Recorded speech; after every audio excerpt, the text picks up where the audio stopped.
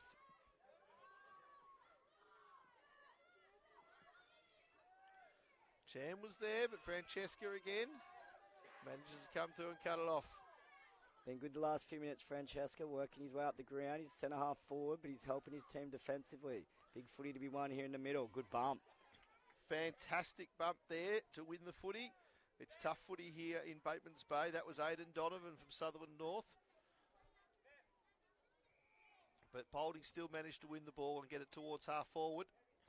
With 4 minutes 42 on the clock, Polding 4-6-30 to 4 behind Sydney East.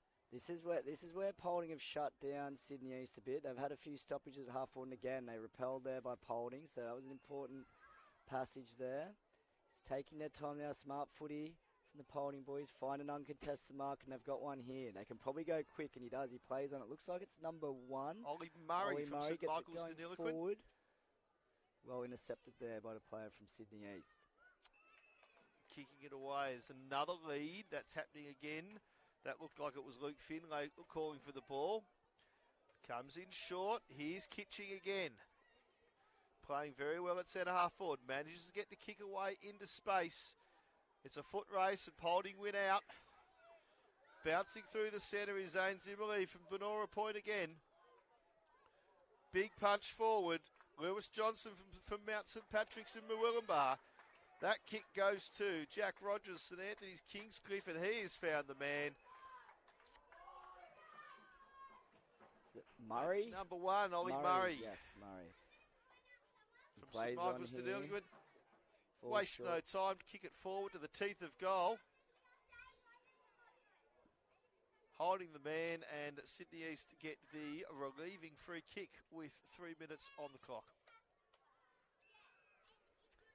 Just noticed then in front of us, is it Luke Finlay, the boy that copped the heavy hit? He's come off, so he wasn't 100%, so smart move there from the Sydney East coach as he's come off. He's a bit disappointed, but he's a tough fella. But absolutely, player safety is paramount. These boys go in hard at the ball, but absolutely we want to make sure that everyone's safe at this carnival, because safe footy is good footy. That's a good mark there at the top of the goal square by Jacob Schutt.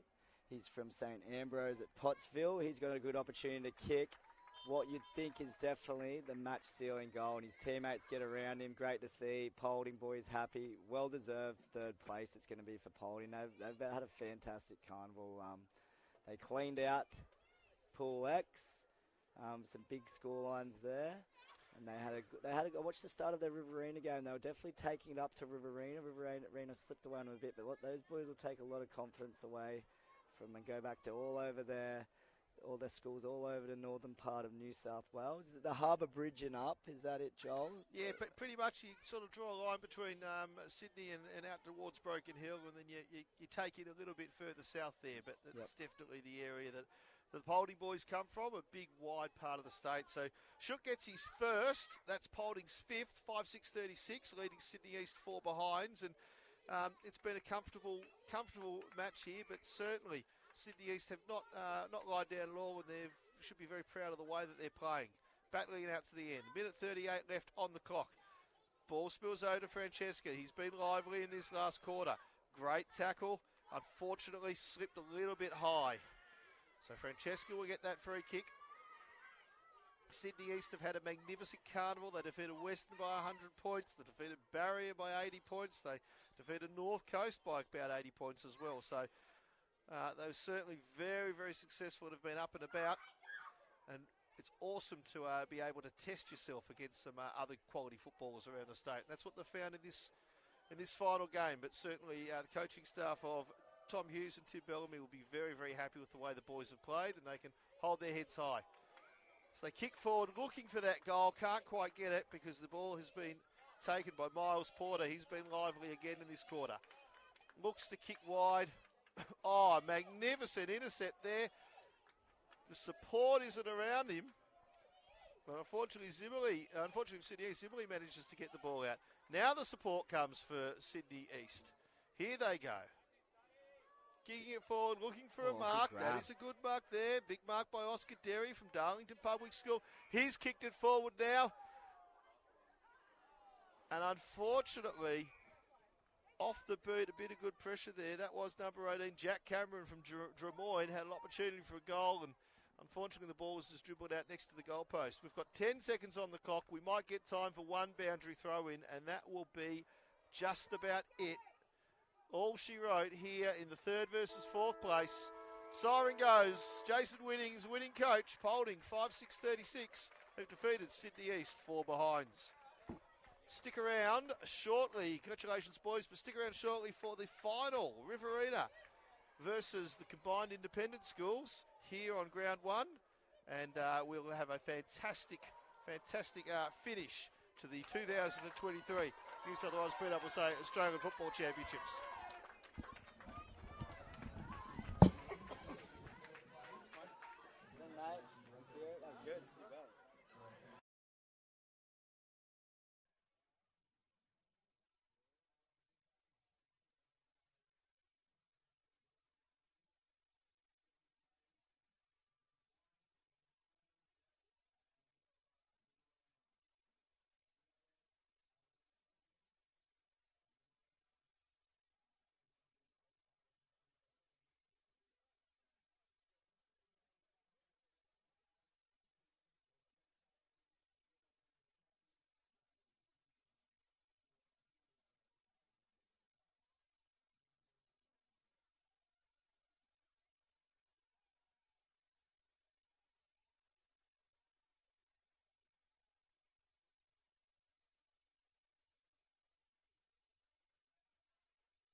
The combined independent schools. This is going to be an absolute cracker. CIS have won 3 of the last 4 carnivals. Riverina undefeated so far. They've been the strongest team. Can they come away with the chocolates? I'm joined here by Andrew Mewburn from the South Coast region. Andrew, how do you see this one going? Look, I think if we go by previous results and general form of the carnival, you can't look past Riverina on this, but you never know. Grand finals are a different game. Bailey Evans going inside 50 early for the combined independent schools. Great pick up there. Chance early for CIS. That's number 4, Samuel Jackson from Toongabbie Christian College. Just offline. We've got Joel Wilson here in the box as well, providing some stats for the team. He is a master statistician here at the New South Wales PSSA Boys Championships. Kick in from Riverina. Early pressure here from CIS. Big tackle, no free kick paid. Play on. Jackson Fraser, who's been one of CIS's best, is in there. Kick comes out from Riverina. That is Ari Sos. Couldn't take the mark, and he's given away a free kick there. Sorry, Andrew? Sorry, just that interesting stat. These two teams have played each other 6 times, both with 3 wins each. This is So going to be a tight one. That's number 18 for Riverina, Jordan Swan, who had a great first game today.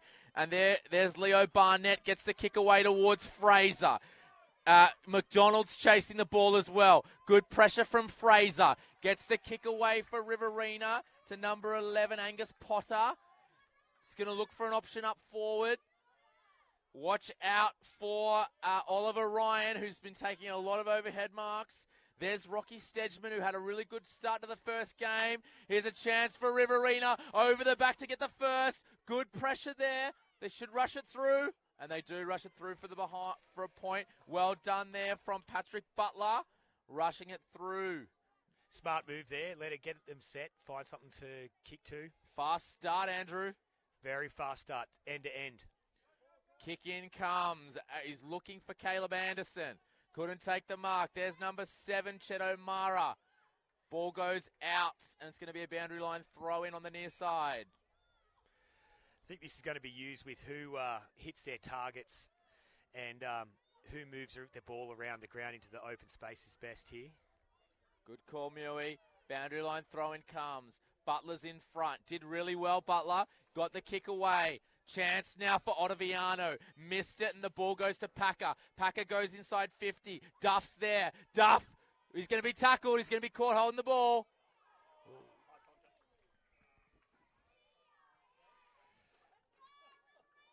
High contact call there. He's got a nice kick, this number 8. Yeah, he's a good player. Kobe Duff from Holbrook Public School. He's going to have a shot at goal. Here, looking for Riverina's first. About 35 out, straight in front. Let's see if he can convert. He kicks really, really well. And Riverina are on the board, Andrew Mewburn. That's the start that they probably wanted here in this game. Get the ascendancy early. Get CIS playing defensively. And really, really looking to test out this half-back line of the CIS and see they get that penetrating kick through, take advantage of the space in the 50. Good call. Soest is in the ruck to start for CIS. This is Eli Strang, who's had a great carnival. Ball goes inside 50. Can CIS grab the footy? They can. Great kick away there, but only as far as number 6, which is Harvey Pound. Harvey Pound looks for Strang. Eli Strang's been one of the best players this carnival. Looking forward. Over the back, it's a chance. Alex Giddens. He's got 2. Riverina have got their second. Riverina have got their second goal. The difference so far this quarter is the 4 inside 50s to 1. Riverina at their ascendancy on that, which are obviously more goals kicking opportunities. It's really important that the CIS get this ruck out of the win this ruck out of the midfield and get the ball going their direction. Couldn't agree more. They've got to create a little bit of pressure here, CIS. Got Soest again in the ruck. Soest goes in the ruck and he gets the tap, but it's a good tackle there from Jordan Swan. Soest again wins the tap. They've got Strang playing in the ruck. He was playing a centre-half forward last game. And that's holding the ball from Ottaviano. Ottaviano's got good pace, and he's got a good kick, and that's a nice kick. He finds number 6, I think that is, number 8, McDonald. Can't take the mark, goes forward, chance now. Holding the ball for Riverina, great tackle there. All right, they're looking wide. There is number 13, which is Ryan Johnstone. Back to Harvey Pound. Great tackle. And the ball's going to be, and it's going to be balled up. I'd like to see just someone sitting behind this ruck for CIS to get the ball out there and kick it back down into that 50 there. Doherty was there. Couldn't take clean possession. Harvey Pound. He's got good pace. Going forward. Intercepted well by Fearon. Fearon goes wider. Here's a chance for Bailey Evans. Can he pick it up? He's got to pick the ball up. Goes out. And that's a good pick up there. I think that's Caleb Anderson on the far side. Ball goes forward. Chance for Jock Simons. Good play there. That was excellent play. I think that was Jake Creamer. Really, really good defensive play. And he has found Charlie Coulter. Coulter goes forward. Looking for Jordan Swan. Couldn't take the mark. Good second effort there from Swan. Swan going forward. Great grab. I think that is number 8, which is Kobe Duff. Ball goes forward now towards Nankaro. Nankaro looking for an option. These smalls from Riverina are really, really fast. Stedman's there as well. He's got rid of the long sleeves from the last game, and he's in just a singlet. Looking now for Wilson. Wilson's there. Absolutely hacked out of the air by Butler. Ball comes out. Probably could have given the handball there. 9 is Jude Doherty. Kicks the ball out. Harvey Pound's got space, and he's got speed. Will he take a bounce? Looking for options. He goes towards Duff.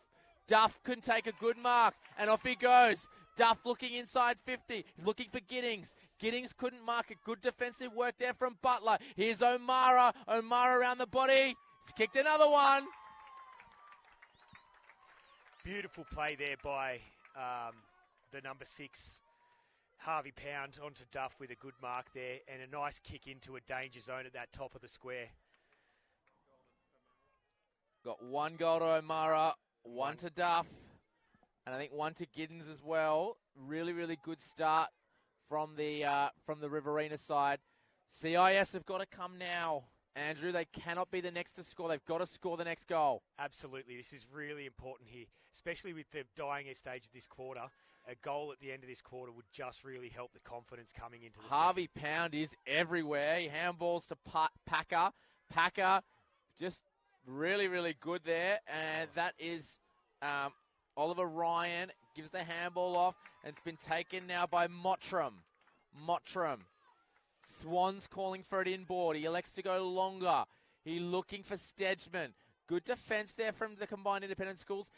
Another effort. I think it's Harrison Wilson. They need to lock this up, CIS. They can't afford to let another one go. Swan's on out the back. Doesn't have the ball. Getting free kick there. Well done there. I think that is Doherty. Done some nice things in defense. Playing on. Do they have an option? It's a good kick, and it's marked well by Charles Clifford from the combined independent schools. Switches on if he wants it. Doesn't want it. Chooses to go down the line. Chance now for Fraser. Couldn't take possession of the ball. And that is Glass for Riverina. Great effort there from Coulter. Coulter misses it. Doherty's in it again for the combined independent schools. Good tackle from Revere. Fraser gets it going forward, but only as far as Glass. Glass gives the handball off. Ball goes back inside. Barnett's there for CIS. Couldn't take the mark. Revere with a chance. Getting the ball forward. Doherty again, but that is intercepted well by O'Mara, who's had a lot of the footy early. Kobe Duff's there. He's a chance. Here is Kobe Nankaro with the fend. Has a shot at goal. He's kicked another one for Riverina. That's going to hurt CIS there. Another goal for Riverina. Very, very, very, very clean through the midfield, Riverina are. Duff, Chet O'Mara, Harvey Pound are really, really dominating through the midfield there. They're making the ball theirs, and they're giving good kicks up forward and giving the forward players an opportunity to take some marks and get the ball in at goal. Good call, Andrew. Number 6, Harvey Pound. He is everywhere. Ari Sosa's doing a really good job in the ruck for CIS. He's getting them going forward. Their Rovers just can't take possession. That is Swan, who's everywhere as well. Here's Pound. He must have had 10 possessions, Joel Wilson. He is everywhere. Hands back. Pound can't get his hands on it. Good pressure from Doherty. Doherty's just about been CIS's best back there. Here is Barnett. Barnett finds Soest, but it's quarter time. 25-1. Look, Andrew Mewburn, I'm confident in Coach Brunton. He's got the runs on the board over a long period, but this is going to be some test for him. This is going to be a real big test for him. He'll really need to call on the heart of these CIS players here. He's going to really have to talk to them and get them to really, really dig deep and definitely need to work on having a chat about that midfield and that ruck area there and work out a way they're going to get some wins out of there. How are they going to stop Riverina? They've got Pound, who must have had 10 possessions. O'Mara in there is everywhere. They've got Eli Strang, who is doing a really, really good job in the midfield. What would be your message? My message would be we need to make sure we're staying nice and tight. Players needing to be accountable for who they're marking and not getting drawn away from their player too much. Because if you give players, as you said, if you give those players time and space, they've got speed, they've got nice kicks, and they use the ball really well. All right, well, we'll be back for the second quarter in just a moment.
And we're back here for the second quarter.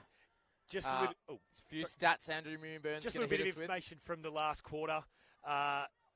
Riverina, 4 goals, 1 behind from 7 inside 50s. So really good usage rate of when they're in that 50 there. And CIS have got to do a little bit better at stopping those inside 50s.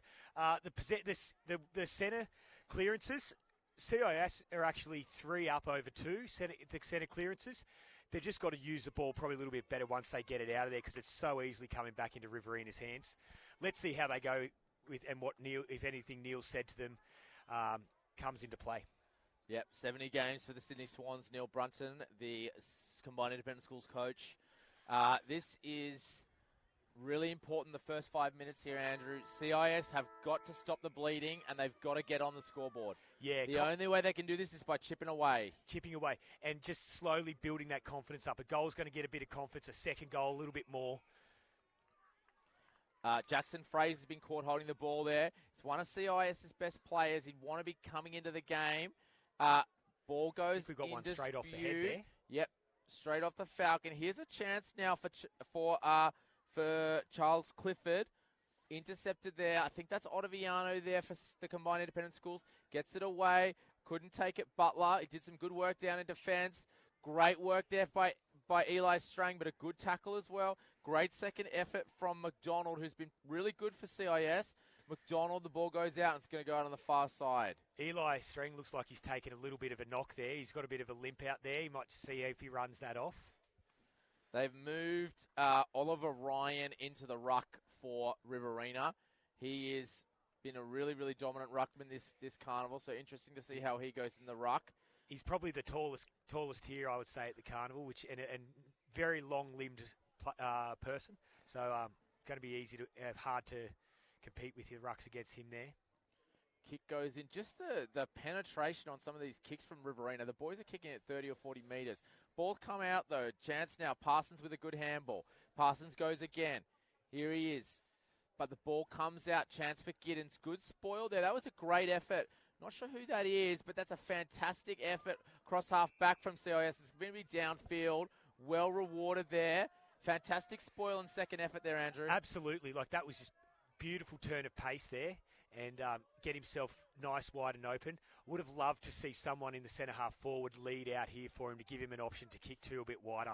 Good call. Cranenberg's got the footy. Cranenberg's looking for an option. Just don't quite have a big centre half forward to kick to right now. Chance, though. Here is Bailey Evans. Couldn't get it. Fraser did some good work in there, but they couldn't get it out. And Riverina have won the footy. I think that was Sheether, and then Wilson combining. Couldn't get it out. Fraser's under this. Can't take the mark. Ball's going to pop out. Chance now. Cranenberg's in there too. Jackson Fraser did some good work there, running towards the footy. But guess who it is, Andrew Newburn? Harvey Pound with another touch. With another take from over his head. Back to the footy. Kicking forward. Fraser's in front. Really good from Jackson Fraser. He's coming into the game now. Chance going forward. That's really good work there from Patrick Butler. Butler kicks it forward. Simons is a chance. He's up against Creamer.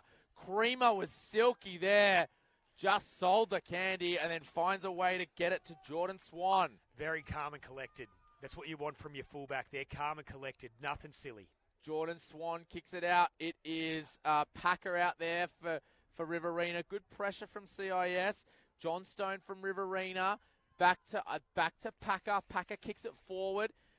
That's Barnett from CIS sees it over the line. Well, CIS have sort of evened it up a little bit this quarter, but they just can't get that goal that they need maybe to get them kick-started, Andrew. I think so. Like they're really starting to match the physicality of it, and they're being a bit more accountable on the players. They're getting more of that footy. I'd like to see a little bit more options for your midfielders going forward. They're just having to kick to too many packs. Absolutely. Ball is in dispute, and it is going to be a ball up on the far wing. The Combined Independent Schools and Riverina. I think that's Soast again in the ruck, who's doing a really good job competing there with Oliver Ryan. Ball goes out. Ryan's there, can't take the mark. Really good pickup that was. And the mark's been taken, though, by Jordan Swan, who is a ball magnet. He plays on, looking for options. Looks inside, can't take the mark. Here's a chance for CIS. Creamer's there. Simons is there too. Ball is in dispute. Riverina wanted a free kick, but they get an exit anyway through Carey. Carey takes it wide. Strang's involved here. There's 5 of them there, and he just beat all of them. Moving the ball forward now. He's kicked that ball 60 metres. He is a real player, Eli Strang. One to watch for the future, 7 or 8 years' time. Wouldn't be surprised if we see him on a list. That's good competing down there by Coulter. but it's going to be a ball up. Just another interesting stat we've got here. It's looking like it's going to go a bit like this, but CIS has an 80% win rate on a day 3 of a state carnival. It was Riverina's a 63% win rate. That's a great stat. So we'd be hoping that would continue from a CIS point of view, but Riverina are looking strong at the moment. Soest couldn't take the mark, and it's come out to Riverina. I think that is O'Mara with another possession. Ball goes forward. Here is Carey. Carey gets it out. Good defense there. Here's a chance. Guess who it is? Harvey Pound beats 1, beats 2. Kicks a point. Ball just needed one more bounce there. Unlucky bounce for Harvey there. Yeah, Harvey Pound is racking up the possessions. Ball goes out, and this is Doherty, who's been really, really good for CIS. I think he's been one of their best. Ball in dispute. CIS have got to get something going here. Chance now for, that's a good tackle, and the ball's going to be play on. I think that's O'Mara again with another possession. Beck couldn't take the ball. In dispute, holding the ball, and we've got Beck with the footy now for CIS. Looking out, can't find a player. Kicking it forward, and ball's in dispute. Barnett's there again for CIS. Done some good work in defence, Leo Barnett. Revere's on the far side. Can't get his hands on it. Ball in dispute. Here is Butler. I think he's been CIS's best, Butler. He's getting his hands there a fair bit. He's doing a really good job in the ruck. Ball comes out now, and here is Johnstone. Ryan Johnstone from Balranald Central School. No idea where that is, Andrew? No idea. No idea. We don't know where that is, but shout out to everyone watching from there. Just been informed it's middle of, pretty much central of New South Wales. Wow, fantastic stuff there.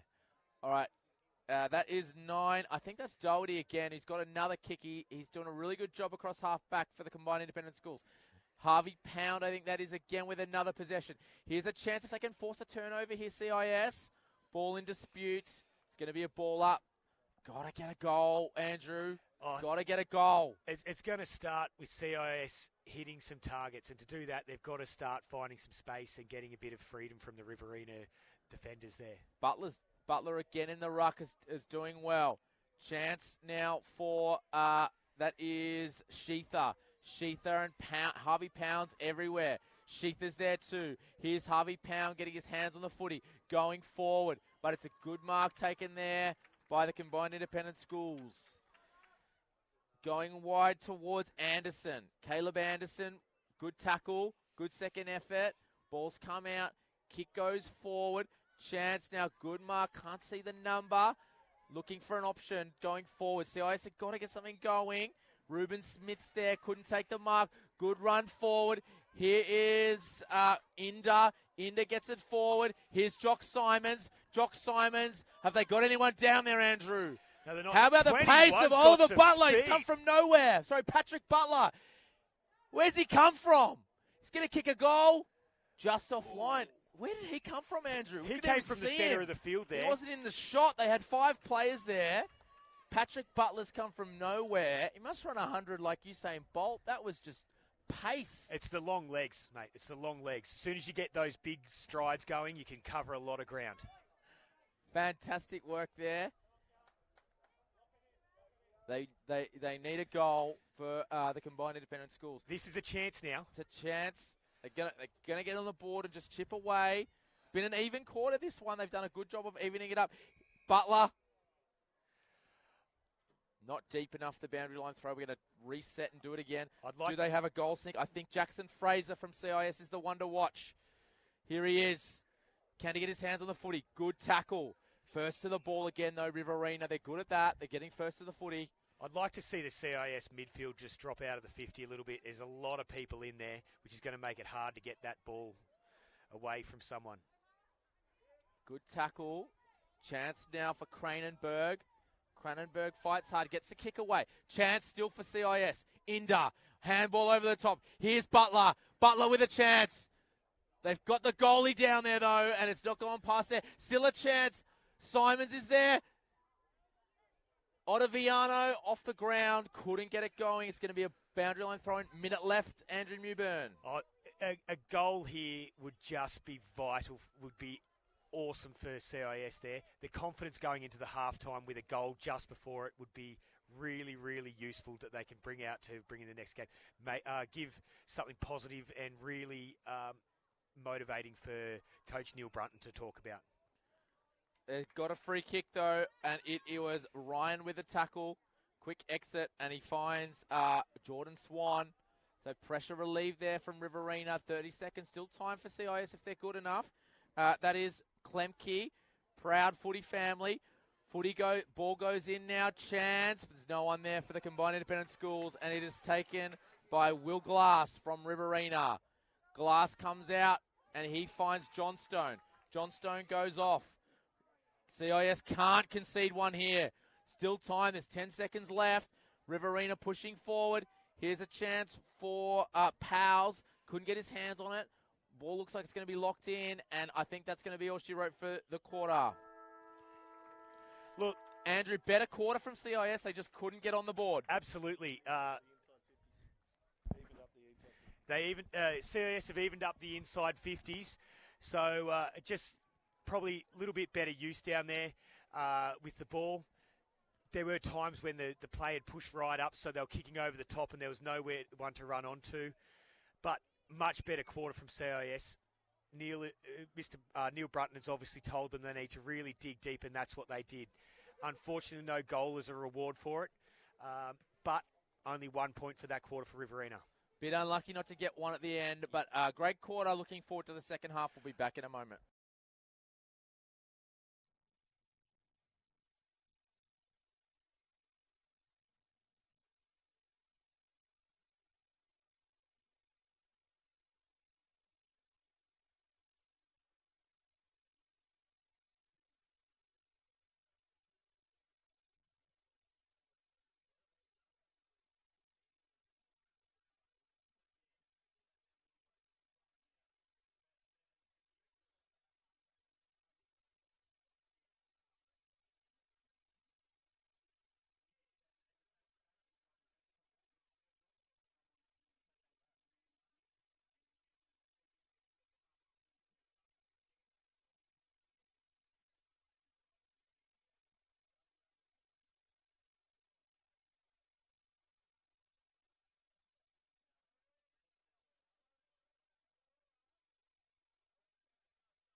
second half here at Hanging Rock Oval number 1.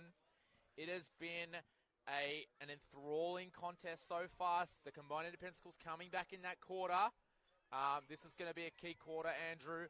If the combined independent schools you feel like could just be at that last break, just maybe a couple behind, maybe 2 or 3 goals behind, you feel like Coach Brunton's got a few tricks up his sleeve, but they've got to just get back this quarter. Yeah, I think at least 2 goals this quarter. They need to kick 2 goals unanswered just to really make this a contest for the fourth quarter. They can't let Riverina get anything easy. Just waiting for the siren here to get going. They did much better the last quarter with they've levelled out this the inside 50s, back down 9 to Riverina, 7 to CIS. Just the efficiency rate for Riverina too good at the moment. Got Butler. He's probably been CIS's best. Goes in the ruck against Strang. Strang couldn't get it. Chance again. You never write off the combined independent schools, Andrew. They're too strong to write off. Never write them off. There's always there. Neil Brutton's been around the game too long to not have something up his sleeve. Barnett's going forward. Good play there from Barnett across half back for CIS. And it's going to be a ball up. Yeah. In saying that, Stewie Beveridge has been around the PSSA AFL for a long time, former New South Wales coach. He will definitely know how to keep his team motivated and how to keep them in the game and staying focused and preserving this lead. Bailey Evans for CIS. Here's Harvey Pound. Gets it out. Strang again. Getting it forward. That's Strang there. That was a kick from Mottram. Here's Strang. Be looking for Ryan and Giddens. Good effort from Sos, but he couldn't take the mark. Here's a chance. It's just offline there from Mason Carey from Riverina. Couldn't quite get that one. Time just for a little bit of a shout out for some listeners listening around the world. I know, Andrew, there's someone listening from Zambia today. Shout out to them.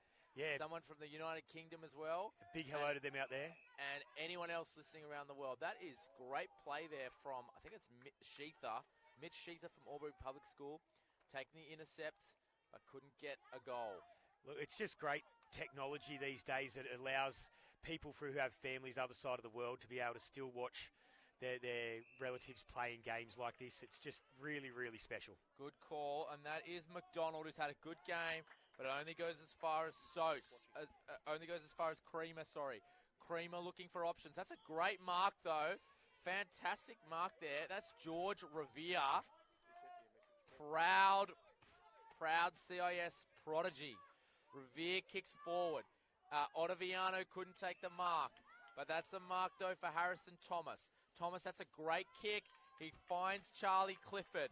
Clifford's looking for options. He's after Emmett Parsons. Parsons is there. Couldn't take it. Great tackle, though, from Caleb Anderson. Not rewarded with holding the ball. Thought he could have got to get a hold in the ball there, but we're going to have a ball up.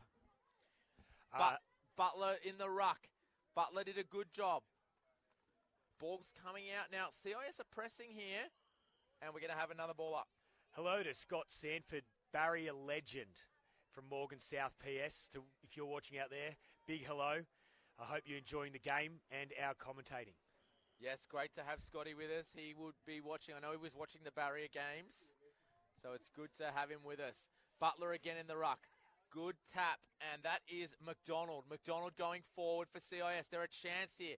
Just need to get it in the goals. Ball's coming out. That was great play, and he's found Packer. Packer gets it out. Looking for Jordan Swan, who's had a good game. Great tackle. Should possibly a little bit unlucky there. Free kick to Harrison Wilson, but he's tackled, and that's going to be holding the ball. So maybe a little bit of justice there with Micah Klemke with a good tackle.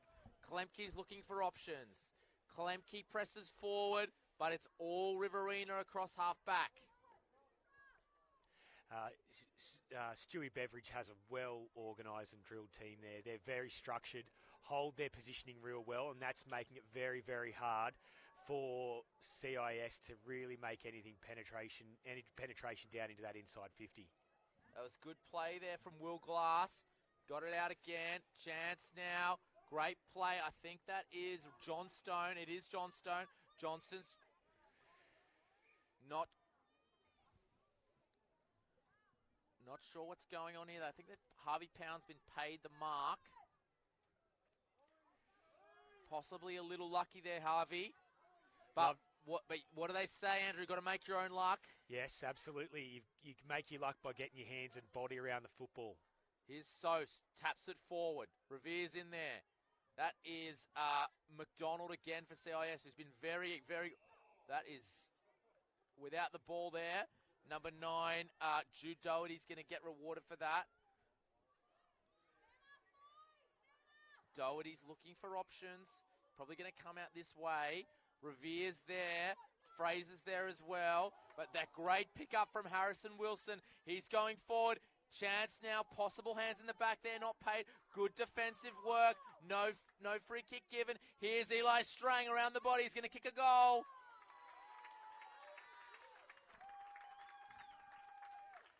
Impressive footy there. He just the awareness to know where to be and great movement and use of his body to get that kick around the corner.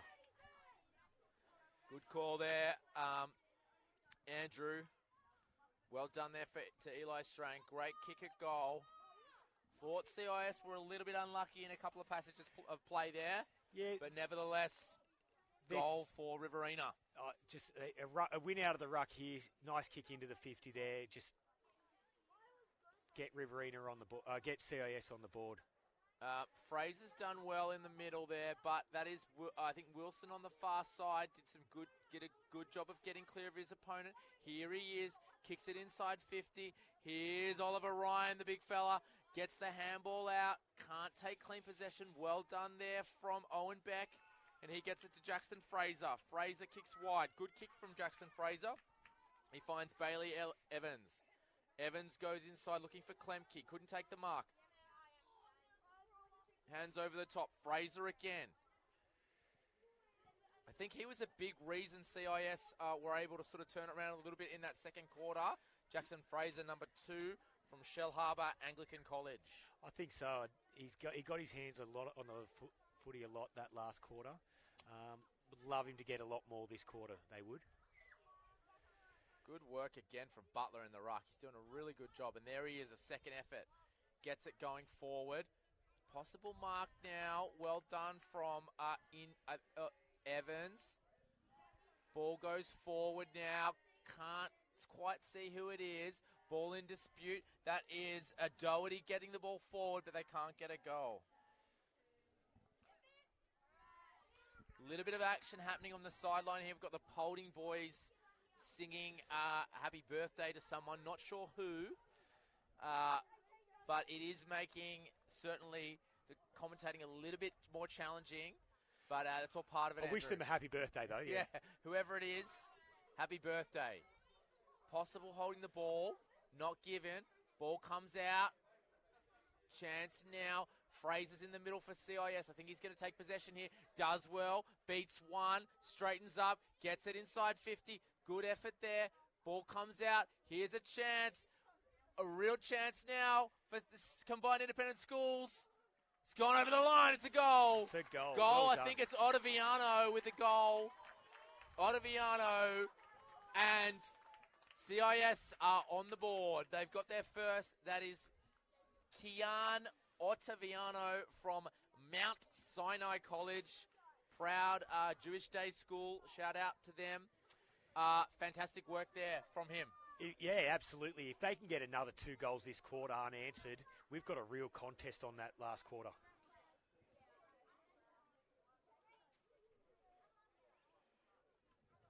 Ball goes up again in the ruck. I think this is that McDonald again? He's had a really, really good game. Good tackle, though, from Mitch Packer. Mitch Packer's going forward. Chance now. Revere's there, though. Revere did a good job getting the handball out. Pressure on. Number 10 is in there as well, which is McGett again with a good tackle and a good second effort as well. And he's forced a stoppage. Well done there from Hamish McGett again from St. Ignatius College in Riverview. Butler's fought really hard today. Around the body. Kick comes in. And mark taken there from Angus Potter. Angus Potter. His situation, he needs to pick a target behind the goal and kick through the footy. Yeah, good call. Talk us through this one, Andrew. About 30 out, is he? He's given himself plenty of room for the man on the mark, which is always good. Just needs to make sure of his drop and the follow through there.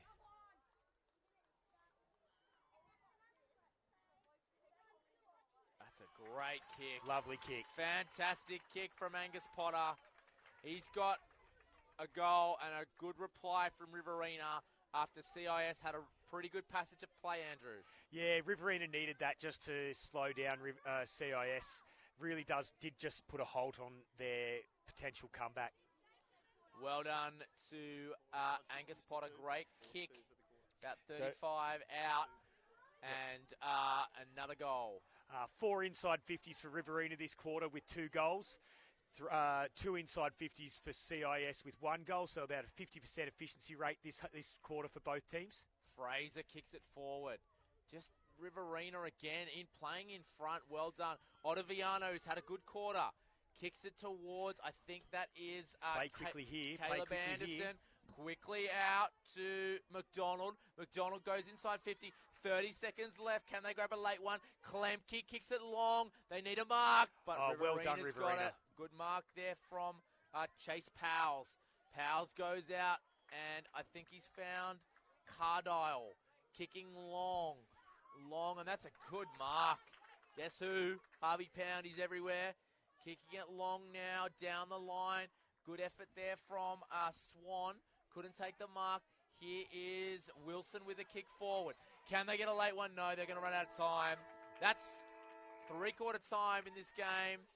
And we have Riverina 6-4-40 leading the combined independent schools 1-1-7. Andrew, is there any hope for the combined independent schools? I honestly think, to be honest, it's probably too late now. There's just too big a gap. Stewie Beveridge with his team there has got them well disciplined, and they've just been too efficient, a lot cleaner, taking a lot more marks. It's going to be a tough ask for CIS to come back in this game. I think Beveridge is telling his boys that he'll want to make sure they keep going and not give them a chance, and he'll give them a big talk about how well they've done so far and encourage them to keep doing the same. I wonder if Neil Brunson has got one more fire up in him. I mean, he's been doing a lot of firing up this week. He doesn't look like a fiery fellow, but when he gets in front of the boys, he knows how to get them to respond. So be interested to see if he can get a response out of CIS. We'll be back in a moment for the 4th quarter.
Oval. The last quarter of the carnival, we have Riverina leading the combined independent schools 40 points to 7.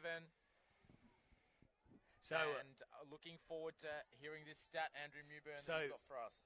Riverina and CIS are the two most successful teams at this carnival. CIS with a 77% win percentage, Riverina with 70%.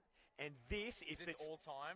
All time. And this, if this result stays the same, will be the first win for Riverina against CIS since 2017. Wow. Here comes the combined independent schools. And this is McDonald, who I thought's had a fantastic carnival. Here's a chance for Simons. Can't get his hands on it. Chance now for Cranenberg. Cranenberg, here's Butler again. Cranenberg's there, but McDonald, that's a great effort. He's going to have a shot. About 35 out, needs a good bounce. Here's Simons. Simons is there. Can they tackle him? There was two of them there, but a great effort from number 20, Mason Carey, from Riverina to clear that ball out. Thought they were in there, Andrew. Oh, with the 2-on-1, I thought there was a big chance there. Well done to Carey down there. Well done to Carey. He held his composure and got the ball out. Showed his strength. Emmett Parsons from the King's School. Shout out to the King's School. Tony George there. Ball is coming out. And good tackle there. But well done there. And here's a chance for Simons. Simons around the body. And we've got Butler in pursuit of the ball. Butler probably deserves a goal. Butler sells candy. He's going to have a shot. Here we go. Offline again. Had a couple of chances from about there from Patrick Butler. Yeah. Just shout out to Lake Albert Public School with Mason Carey's school there. They'd be very proud of him doing a really good defensive job for his team. Lake Albert Public School, proud public school. Here's Jackson Fraser. Really, really good effort there. Great centering ball. Inder was there, but he couldn't take the mark. And Angus Potter takes it for the mighty Riverina side. This could be it, Andrew. The first time in 5 years or 6 years that they've managed to win. Yeah. Joel Wilson will correct me on that. But that is Swan with the ball going to the far side. Swan's looking for Mottram. Mottram's had a good game. And ball is going to be locked in there by Caleb Anderson from the combined independent schools. It's come out. This is Sam McDonald again, having a really good game, number 8 for CIS, Sam McDonald. Inder's caught behind.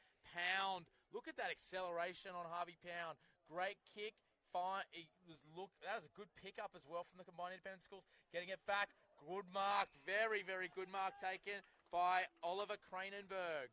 Oliver Cranenberg goes forward. He's looking for Simons. Simons nearly, but he couldn't beat the Lake Albert Public School product, Mason Carey. I'll tell you what, though, the students and teachers at Callambie Central School must be proud of Harvey Pound if they're watching from there. Shout out to you guys. You've got to be proud of him. He's been absolutely everywhere today.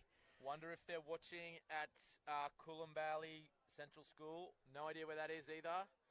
Out of Wagga, apparently. So, okay, I'm getting corrected here. Colliamberley Central School. Yeah, Colliamberley. Fantastic stuff there. All right, ball in dispute. Back to the footy. Ball in dispute, and it's going to be a ball up. 7 minutes left. CIS have showed glimpses, Andrew. They have really showed glimpses. They have showed glimpses, but the stronger team is Riverina, and they're just showing it with the amount of marks and ball that they're winning. Can't get the footy out. Ball in dispute. Want to get the ball going forward. It's been a late tackle, and it's going to be a downfield free kick. Possible 25-metre penalty, and it's been given. This will be 5 inside 50s in this quarter. Yeah, well, already 5 inside 50s this quarter for Riverina. Oh, for CIS. Ball going forward. Here's a chance for Inder out the back. It's been another late tackle. It's going to be another downfield free kick. Coach Beveridge is probably not going to be happy with these after the late infringements that are just allowing CIS to walk down the field here. Yeah, they wouldn't be happy with that. It's a free kick downfield. And I think it's going to be Jock Simons with a shot on goal. No, who's that? Can you see him, Andrew Mewburn? I cannot see the Not number sure as the yet. number. But anyway, here he goes for CIS to get another goal. Kicked it. Well done. Very happy with himself to kick a Very grand final. happy and good reward Goal for in the the grand combined final. independent schools. Just trying to find a number there. Well done. Well done to CIS there. Number 13, Freddie Fearon. Well done to Freddie there with a lovely kick at goal. 6 minutes left. Certainly hasn't blown out. Thought maybe in that first quarter when it was 26 zip, it might have blown out, Andrew. But CIS have done a good job here. They've done a good job of stopping the bleeding, as you said, at the end of the first quarter there. And they've now managed to kick a couple of goals, finally taking some advantage of the inside 50s they've had this quarter. Packers tackled well. Take nothing away from Riverina. They have been fantastic all carnival. Absolutely. Undefeated side. Been totally dominant. Yeah. Probably Played really, really well. Probably the deserved win is if you look at the way they've played the whole carnival. Well done to McDonald. He gets it out. Fraser's there again. He's had a good game, Jackson Fraser. Kicking it forward. I think that's Fearon again. Couldn't take it this time. Ball in dispute. Guess who? Harvey Pound with another touch out of defence. Good running there. I think it's Ottaviano. Ottaviano takes possession well. He's got a bit of pace. Ottaviano looks towards Inda. Inda couldn't take it. Here is Simons. Simons looking to take possession of the footy. Good tackle. Ball goes forward, but it's a sling tackle. And well done there from Max Mottram to get his hands on the footy there. He's been good in defence. Mason Carey there again, using his size and strength well to help prevent another kick a goal opportunity for CIS. Yeah, couldn't agree more. Mottram and Carey have been really good down back. Good positioning there. Well done. Ball's going forward now. 13 is Johnstone for Riverina. There's Packer again. Packer trying to get the ball forward. Clifford's done a good job across half-back. And he's going to get a free kick here. Charles Clifford looking for an option. Goes wide. A nice mark from Micah Klemke. Micah Klemke looks inside with his left foot. It's a good kick, but that's a good mark. That's Mottram again. He's having a good game. Mottram from North Wagga Wagga. I bet you they're watching proudly there. Well done to, I think that was number 12, but then 19 is Charlie Coulter. Gets it out towards, I think that is Giddens down there. It's Giddens. Yes, he's fighting hard for the ball. Here he is, Alex Giddens. He kicked 3 in the last game. Giddens goes well. Good handball, but ball pops out. Well done again, and that was a nice kick there from Clifford, and Clifford finds Fraser. Fraser looks wide. Pounds there. Couldn't take possession. Good work there from Kranenberg. And it's going to be a ball in on the near side. 3 minutes left, Andrew. I think we could probably safely say well done, Riverina, but hopefully CIS can give a little bit more and push this game on a little bit longer. All right. Ball is going to be, the ball's going to be balled up again. It's been an enthralling contest. It's been a fantastic carnival. Well done to everyone involved in the carnival. That was a big head clash there. Hope he's okay. Hit his head on the floor, hit his head on the ground there. Just going to stop the game for a second, making sure he's all right. Yeah, we've got to make sure we're being extra careful of the children's heads there. He's going to come off. Just trying to find a number there. I wonder if that's number 8. He's had a brilliant game, Sam McDonald. I think it's Sam McDonald. Oh, sorry, it's not Sam McDonald. Might be Oliver Kranenberg, is it? Oliver Kranenberg, yeah. Yeah, hopefully he's all right. Ball in now.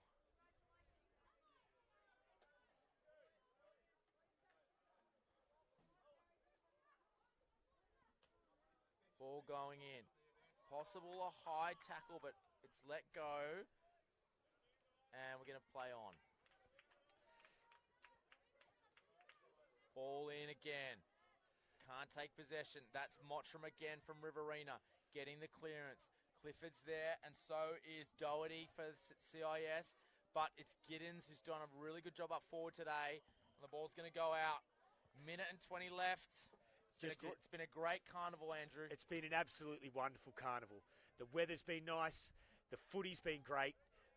We've got some good teams playing in the final, and it's just been an absolute wonderful experience. Love the week away. Just a shout out to Steve Armstrong, ground umpire of Ground 1 for the carnival. He's kept running an efficient, tight ship, making sure the games are on as they're starting on time and everything's organised. Couldn't agree more. Ball's going to pop out in a moment, and 40 seconds left. Hamish, put it in. There's a room in here. There's a single room. Yeah. All right. Ball's gone in. Got 30 seconds left.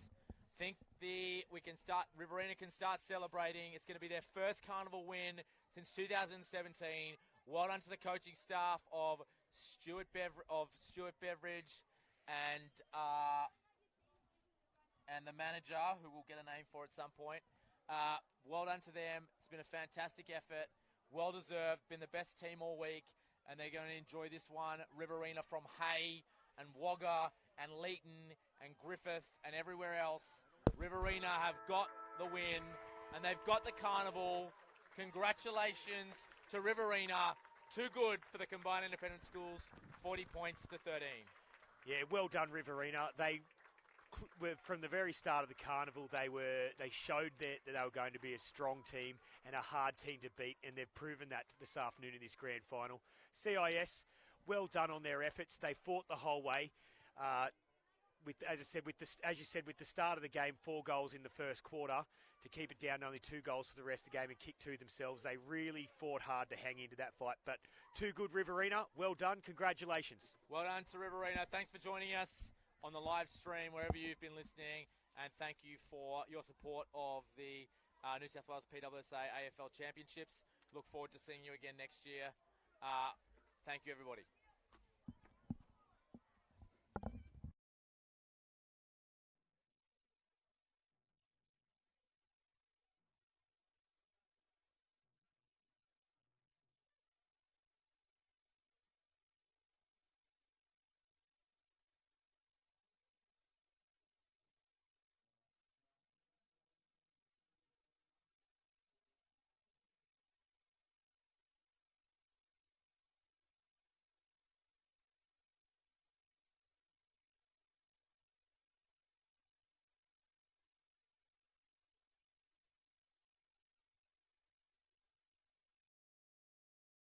Thank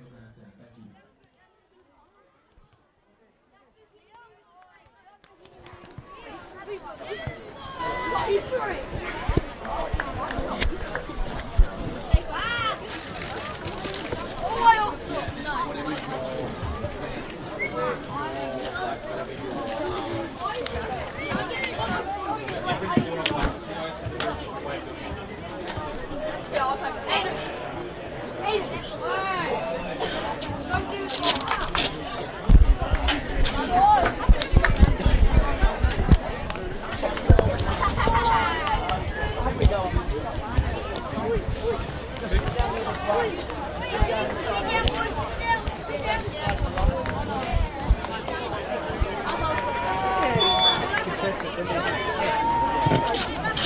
What'd you do? Perfect. Okay, boys and girls, if you can come out and sit in your teams, that would be fantastic.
Ladies and gentlemen, just wanted to thank you once again for your attendance at the New South Wales PSSA School Sports Championships. My name is Joe Britton. I'm representing the combined independent schools, and it's been a pleasure to have been the carnival manager. Just a couple of thank yous before we go any further with our presentation. Firstly, I just wanted to thank Riverina Shire Council for hosting us here at Batemans Bay. If we can give the Riverina Shire Council a big round of applause, providing us with this great facility. It's been fantastic. Secondly, to the Batemans Bay Seahawks for providing our canteen and for a lot of other help that they've given us. Thank you to them. Much appreciated. To the umpires and the school students from Batemans Bay High School who helped us out throughout the week. If we could give them a round of applause. Thank you very much to them. Our ground managers this week as well, Scott Staveley, Steve Armstrong and Hamish Thomas did a brilliant job in making sure all the games ran efficiently. So thank you three very much as well. Also to our medical officers for keeping our students safe all week, if we could give them a round of applause as well. I think we could all acknowledge that this was a really special week for all the students here, and I want to just take this opportunity for you as parents to thank all of you for your efforts. I know you've come from all around the state, and the effort to bring your boys here, it does not go unnoticed. And boys and girls, when we get back, if we can make sure that we really give all of our parents a big thank you and make sure we acknowledge them for all their hard work. So thank you, parents, for all of your efforts in getting here. I wanted to thank the New South Wales PSSA for their continued support of this event, and our convener, Travis Urban, had to shoot off early, and in his absence, I'm going to hand over to Mr. Glenn Hitson, if we could welcome him. Thank you, everyone. Boys and girls, I'm just going to go a little bit further than Mr. Britton. I'd like you just to actually turn around and give your mums and dads a huge clap. The sacrifices that they've made for you has been immense, and I hope one day you realise how much they've actually given up for you to be able to do this. I'd also like us all to put our hands together for the coaches and managers that have been through this with the boys and the girls. It's a massive sacrifice. They're away from their family and away from their school, and it's much appreciated. So I know a lot of us are pretty keen to get on the road and get home, so let's get into the really good stuff. I'd like to call up Xavier from Polding. This is our first ever time we've been able to give out bronze medals. So Xavier, I'd like you to come out and announce your team. And I'm also going to ask some people. I'm going to ask Kate Stevens and Joel Wilson. They were awarded service awards at our dinner on Tuesday for over 10 years commitment to our sport. And I would like them to come up and help present the medals. So over to you, Xavier.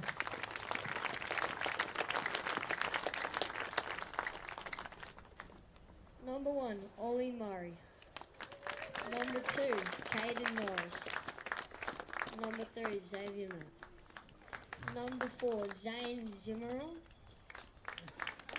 Number 5, Lincoln Greentree. Number 6, Callum Van Fusty.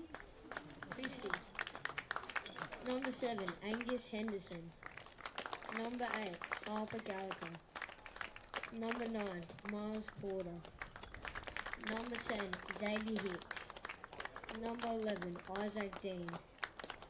Number 12, Jack Rogers. Number 13, Jacob Schutz. Number 14, Jesse Riveray. Number 15, Jacob Flynn. Number 16, Cade Franchesi. Number 17, Caleb Isaac. Number 18, Ari Strongman. Number 19, Declan Tricky. Number 20, Lewis Johnston. Number 21, Logan Elphick. Number 22, Luke Walsh.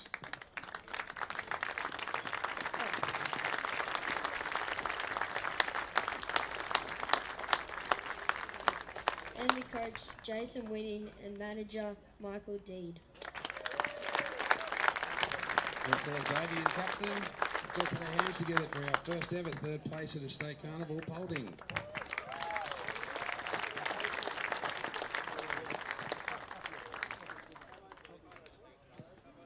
And of course, now with social media, we need to capture every single moment that happens in life, so bear with us for a minute while we take a very important photo. This will be shared to parents, so don't panic. We'll send this to Jason and he'll be able to shoot it out to you. Let's see how well they can be organised.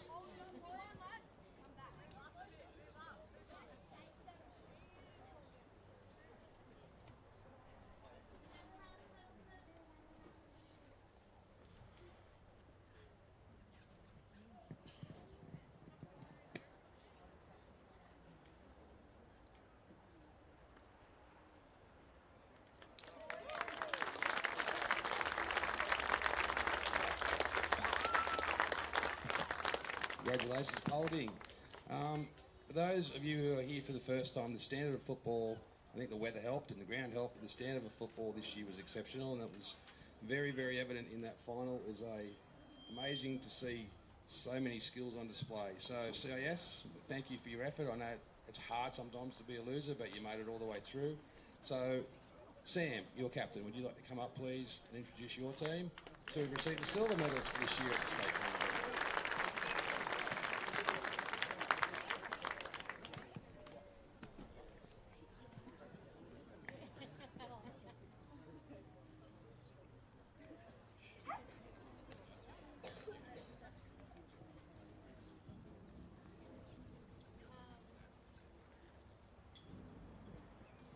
Harry, Jackson, Emmett, Samuel,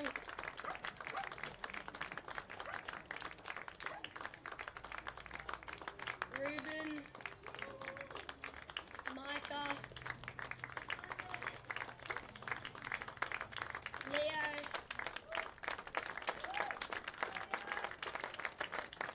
Jude,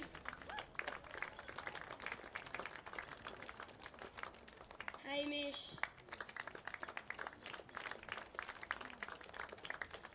George, Keaton, Freddie, Ollie, Bailey,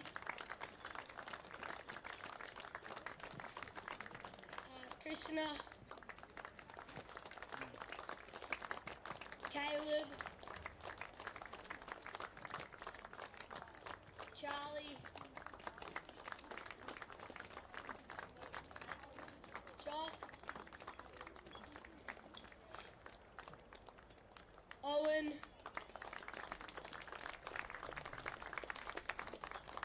Patrick, and Big Ari.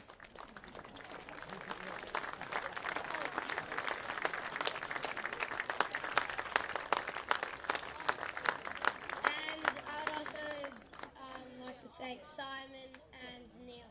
Thanks for coming.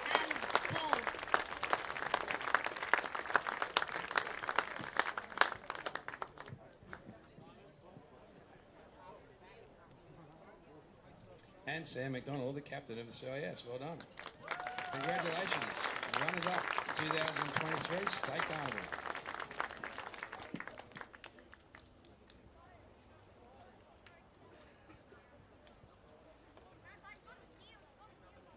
While we do that, I'm going to invite up Mr. Bob Bevan, who the Premiership Trophy is named after.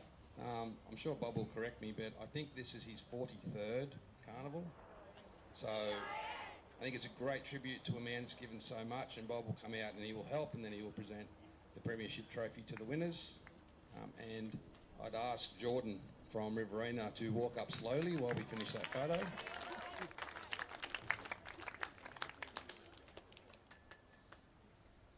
The winning captain, Jordan Swan of Riverina.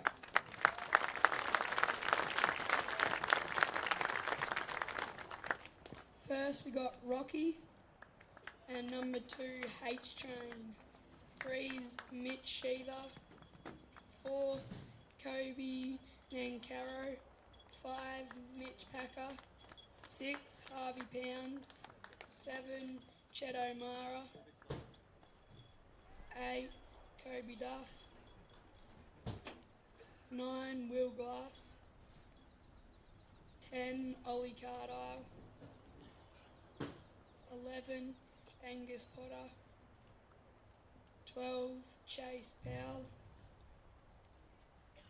13 Ryan Johnston. 14 Chad Carey. 15 Eli Strang. 16 Alex Giddens. 17 Max Mottram. 19 Charlie Coulter. 20 Mason Carey. 21 Oliver Ryan. 22 Jake Creamer. And coach Stuart Beveridge and manager Alex Takel. And of course, captain Jordan.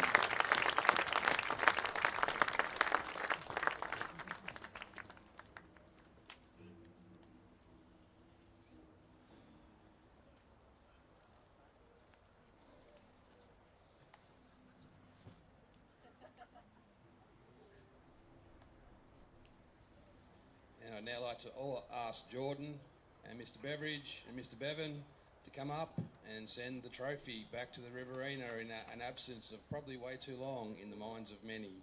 So, over to you, Mr. Bevan, the Premiership Trophy, State Champions for 2023.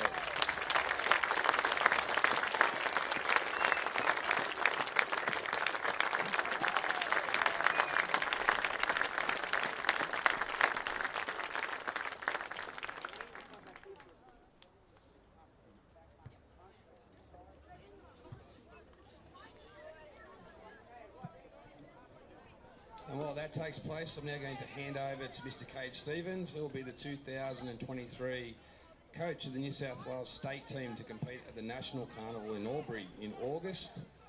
If you are lucky enough to be picked in that team, boys, we're going to need you to stay out here. We've got some things to do, and if you're a mum or dad of somebody that gets called out, we're going to need you to stay here as well. There's a little bit of paperwork to do before you head off.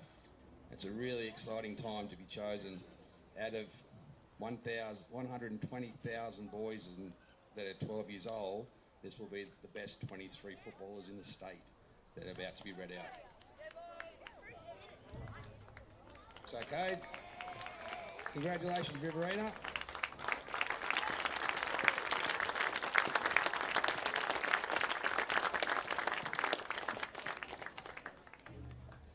Thank you, Hito.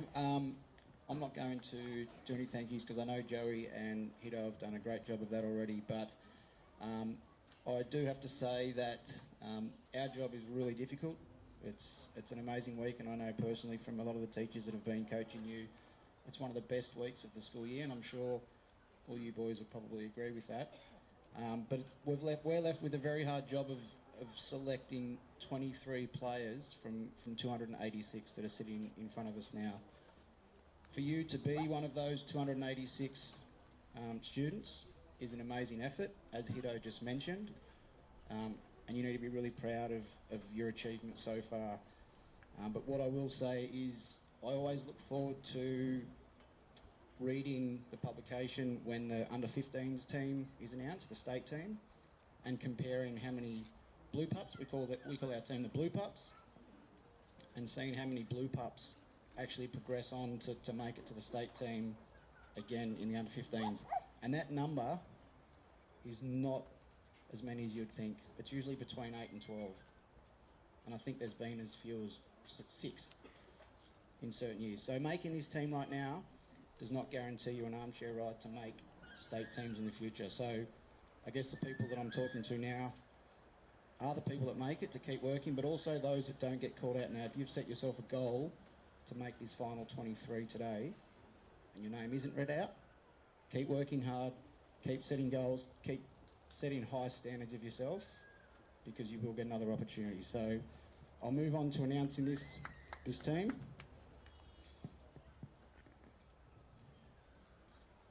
Firstly, from CIS, and if you boys could please come out the front as we have been doing with the medals, and we'll acknowledge you and get a photo of you boys as well.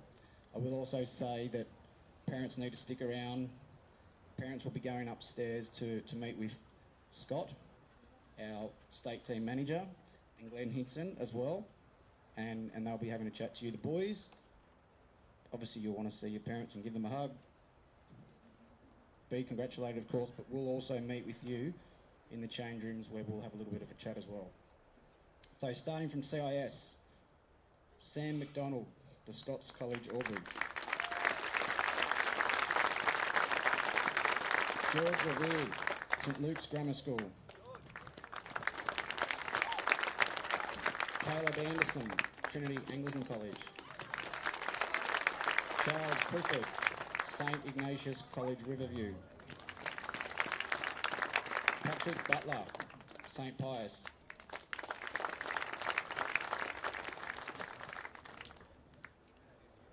From Hunter, Odin Bonar, the Junction Public School. From McKillip, Ryland Schneider, St Joseph's Colcan. Oliver Matthews, St Mary's Corolla. Oliver Roberts, Holy Trinity Wagga Wagga.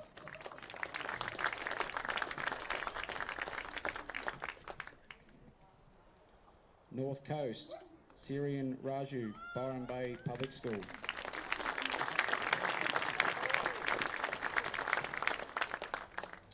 Polding, Xavier Matt, St Joseph's, Port Macquarie. Cade Francesi, St James, Benora Point.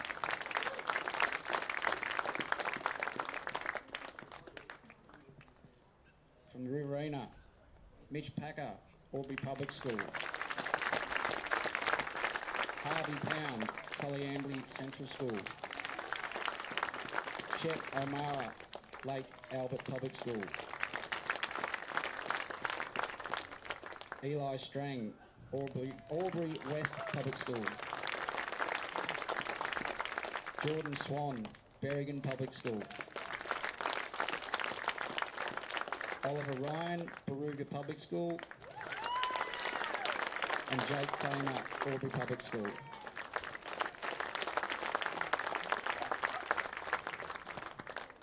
South Coast, Charlie Griggs, Jerem Barrera Public School.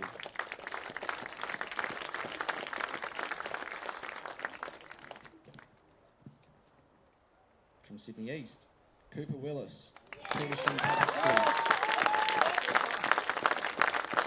Lachlan Lever, Working Public School.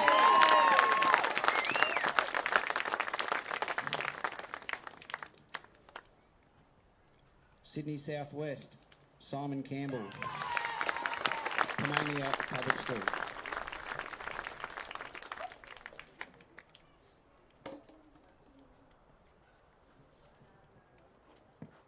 I announce to you the 2023 New South Wales PSSA Boys AFL Team. Congratulations.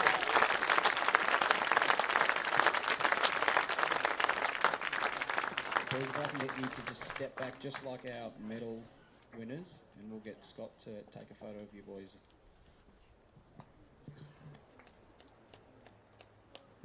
All right, so that wraps it up. One really important thing to do, especially if you're about to get on the road, the canteen have just informed us they still have some food left over. They've been fantastic supporters. That maybe we can support them and take some food with us on the way home. If that is the conclusion for you, thank you. You've almost got time to get back to school, possibly. Depends how close you live. And if that's you done for the week, we hope you had a great time. We know it's been fantastic. We know it's been educational. Travel safe. And those of you lucky enough to be in Year 5, we hope to see you back again next year for some more footy. Thanks, everyone. We'll see you next year if you can be here. If not, we'll see you soon.